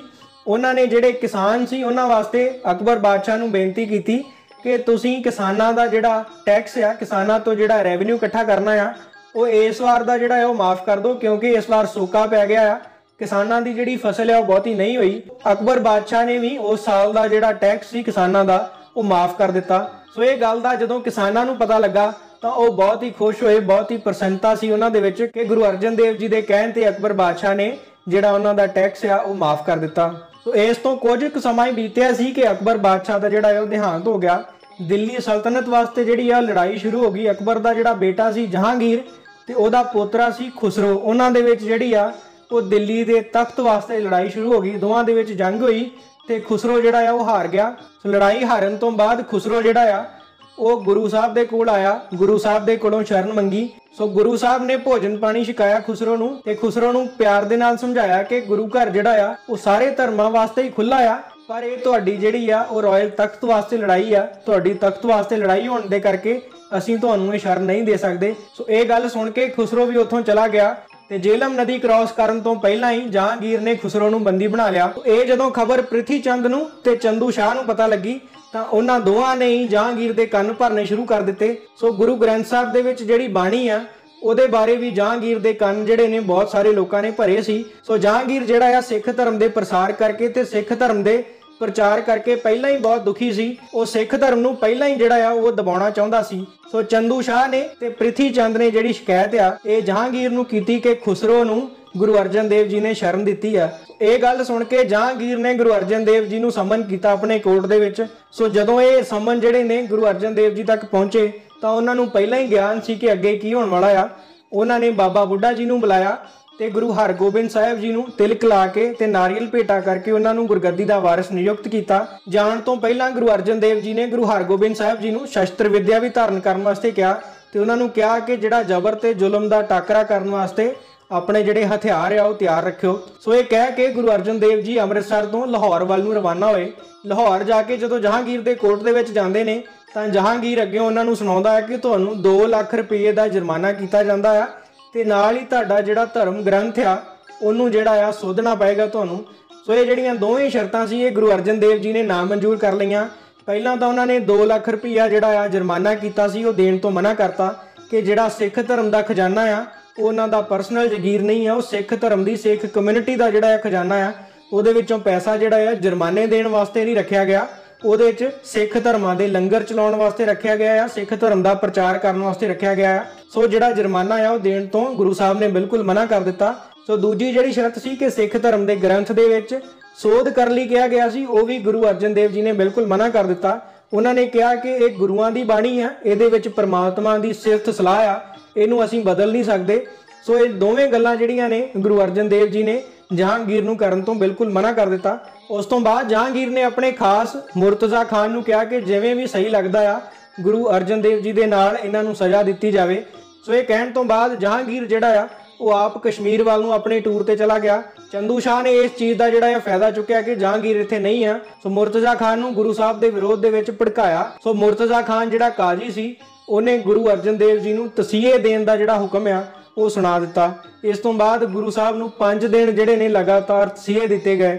ਤੱਤੀ ਤਵੀ ਦੇ ਉੱਤੇ ਬਿਠਾ ਕੇ ਉਹਨਾਂ ਨੂੰ ਤਸੀਹੇ ਦਿੱਤੇ ਗਏ। ਉਹਨਾਂ ਦੇ ਸਿਰ ਦੇ ਵਿੱਚ ਬਲਦੀ ਜਿਹੜੀ ਰੇਤਾ ਆ ਉਹ ਪਾਈ ਗਈ। ਉਬਲਦੀ ਹੋਈ ਦੇਗ ਦੇ ਵਿੱਚ ਜਿਹੜਾ ਆ ਉਹਨਾਂ ਨੂੰ ਤਸੀਹੇ ਦਿੱਤੇ ਗਏ। ਗੁਰੂ ਅਰਜਨ ਦੇਵ ਜੀ ਦਾ ਸਰੀਰ ਜਿਹੜਾ ਆ ਉਹ ਛਾਲਿਆਂ ਦੇ ਨਾਲ ਬਿਲਕੁਲ ਭਰ ਚੁੱਕਾ ਸੀ। ਇਹ ਚੀਜ਼ ਸੁਣ ਕੇ ਲਾਹੌਰ ਦੇ ਵਿੱਚ ਹੀ ਉਹਨਾਂ ਦਾ ਜਿਹੜਾ ਮਿੱਤਰ ਸੀ, ਜਿਹਦੇ ਤੋਂ ਗੁਰੂ ਸਾਹਿਬ ਨੇ ਹਰਮੰਦਰ ਸਾਹਿਬ ਦੀ ਨੀਂਹ ਰਖਵਾਈ ਸੀ, ਮੀਆਂ ਮੀਰ ਜੀ ਇਹ ਸਾਰਾ ਕੁਝ ਦੇਖ ਕੇ ਗੁਰੂ ਅਰਜਨ ਦੇਵ ਜੀ ਦੇ ਕੋਲ ਆਏ ਤੇ ਉਹਨਾਂ ਨੇ ਗੁਰੂ ਅਰਜਨ ਦੇਵ ਜੀ ਨੂੰ ਕਿਹਾ ਕਿ ਤੁਸੀਂ ਸਾਨੂੰ ਹੁਕਮ ਦਿਓ, ਅਸੀਂ ਆਪਣੀਆਂ ਗੈਬੀ ਸ਼ਕਤੀਆਂ ਦੇ ਨਾਲ ਇਹਨਾਂ ਸਾਰੇ ਦੁਸ਼ਮਣਾਂ ਦਾ ਜਿਹੜਾ ਆ ਉਹ ਵਿਨਾਸ਼ ਕਰ ਦਾਂਗੇ। ਤਾਂ ਗੁਰੂ ਅਰਜਨ ਦੇਵ ਜੀ ਨੇ ਮੀਆਂ ਮੀਰ ਜੀ ਨੂੰ ਮਨਾ ਕਰ ਦਿੱਤਾ ਕਿ ਜੋ ਪਰਮਾਤਮਾ ਦੀ ਰਜ਼ਾ ਆ ਅਸੀਂ ਉਹਦੇ ਵਿੱਚ ਹੀ ਰਹਿਣਾ ਚਾਹਾਂਗੇ। ਇਸ ਗੱਲ ਦਾ ਪਤਾ ਜਦੋਂ ਚੰਦੂ ਸ਼ਾਹ ਦੀ ਬੇਟੀ ਨੂੰ ਲੱਗਾ ਤਾਂ ਉਹ ਆਪਣੇ ਨਾਲ ਬਹੁਤ ਸਾਰਾ ਖਾਣ ਪੀਣ ਦਾ ਸਮਾਨ ਲੈ ਕੇ ਜੇਲਰ ਨੂੰ ਰਿਸ਼ਵਤ ਦੇ ਕੇ ਗੁਰੂ ਸਾਹਿਬ ਨੂੰ ਮਿਲਣ ਆਈ ਤੇ ਗੁਰੂ ਸਾਹਿਬ ਦੇ ਕੋਲੋਂ ਮਾਫੀ ਮੰਗੀ ਕਿ ਜੋ ਉਹਨਾਂ ਦਾ ਪਿਤਾ ਕਰ ਰਿਹਾ ਆ ਉਹਦੇ ਵਾਸਤੇ ਉਹ ਬਹੁਤ ਸ਼ਰਮਿੰਦਾ ਆ।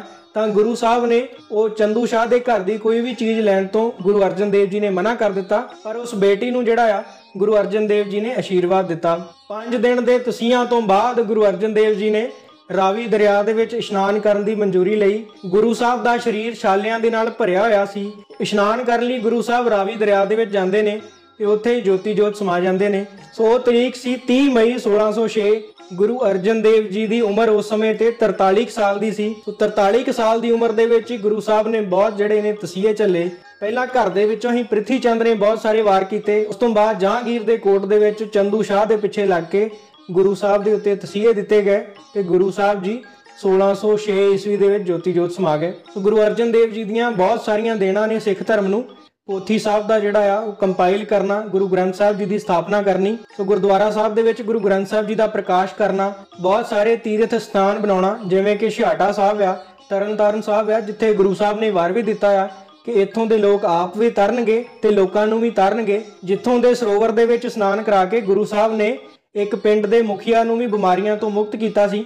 ਉਹਦੇ ਨਾਲ ਹੀ ਇੱਕ ਕੋੜਾਤਾ ਵੀ ਜਿਹੜਾ ਆ ਉਹ ਗੁਰੂ ਸਾਹਿਬ ਨੇ ਤਰਨਤਾਰਨ ਦੇ ਵਿੱਚ ਬਣਵਾਇਆ ਸੀ ਤੇ ਤਰਨਤਾਰਨ ਨਗਰ ਵੀ ਵਸਾਇਆ। ਸੋ ਗੁਰੂ ਸਾਹਿਬ ਦੀਆਂ ਬਹੁਤ ਸਾਰੀਆਂ ਦੇਣਾਂ ਨੇ ਸਿੱਖ ਧਰਮ ਨੂੰ। ਗੁਰੂ ਸਾਹਿਬ ਦੀਆਂ ਬਾਣੀਆਂ ਦੇ ਵਿੱਚੋਂ ਸੁਖਮਨੀ ਸਾਹਿਬ ਦਾ ਜਿਹੜਾ ਪਾਠ ਆ ਉਹ ਵੀ ਗੁਰੂ ਸਾਹਿਬ ਨੇ ਉਚਾਰਨ ਕੀਤਾ ਸੀ, ਗੁਰੂ ਅਰਜਨ ਦੇਵ ਜੀ ਨੇ ਉਚਾਰਨ ਕੀਤਾ ਸੀ। ਸੋ ਗੁਰੂ ਸਾਹਿਬ ਦਾ ਸ਼ਹੀਦੀ ਦਿਹਾੜਾ ਜਿਹੜਾ ਆ ਉਹ 14 ਜੂਨ ਨੂੰ ਮਨਾਇਆ ਜਾ ਰਿਹਾ ਇਸ ਵਾਰੀ। ਸੋ ਆਓ ਗੁਰੂ ਸਾਹਿਬ ਨੂੰ ਯਾਦ ਕਰੀਏ ਤੇ ਉਹਨਾਂ ਦੇ ਦੱਸੇ ਹੋਏ ਰਸਤੇ ਤੇ ਚੱਲੀਏ। ਸੋ ਕੋਈ ਵੀ ਗਲਤੀ ਹੋ ਗਈ ਹੋਵੇ, ਕੋਈ ਸ਼ਬਦ ਗਲਤ ਵਰਤਿਆ ਗਿਆ ਹੋਵੇ ਤਾਂ ਖਿਮਾ ਦਾ ਯਾਚਕ ਆ। ਧੰਨਵਾਦ ਸਾਰਿਆਂ ਦਾ। ਵਾਹਿਗੁਰੂ ਜੀ ਕਾ ਖਾਲਸਾ, ਵਾਹਿਗੁਰੂ ਜੀ ਕੀ ਫਤਿਹ।